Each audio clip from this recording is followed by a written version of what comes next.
สวัสดีท่านผู้ชมที่เคารพนำท่านผู้ชมมาติดตามข่าวกีฬา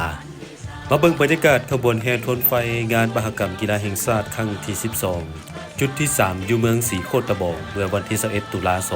2025นำโดยทานศิริราชทุงสินทองเพ็งรองเจ้าของนครหลวงเวียงจันทน์คณะพิศอประดับศาสตร์จัดงานกีฬาแห่งชาติครั้งที่12มีทานบรรไซพ้องสวรรค์เจ้าแขวงขมวนทานนางศิริพรสุพรรณทองรองเจ้าแขวงหลวงพระบางพร้อมด้วยคณะพิศอบที่เกี่ยวข้ององค์การปกครองนครหลวงองค์การปกครองเมืองพนักงานทหารตำรวจครูอาจารย์นักเรียนและประชาชนบรรดาเผ่าเข้าร่วมอย่างเป็นขบวนฝึกฟื้นโดยเริ่มจาก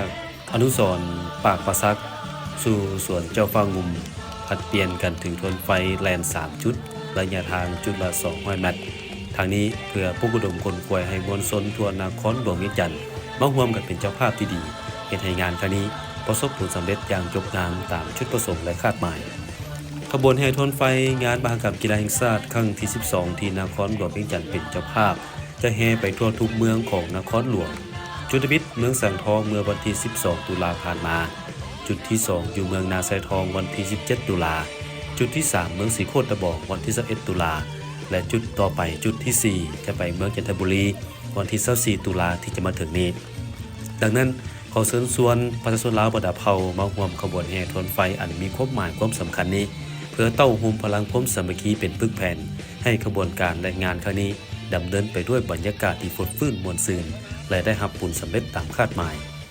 สำหรับงานกีฬาแห่งชาติครั้งที่12นครหลวงเวียงจันทน์เกม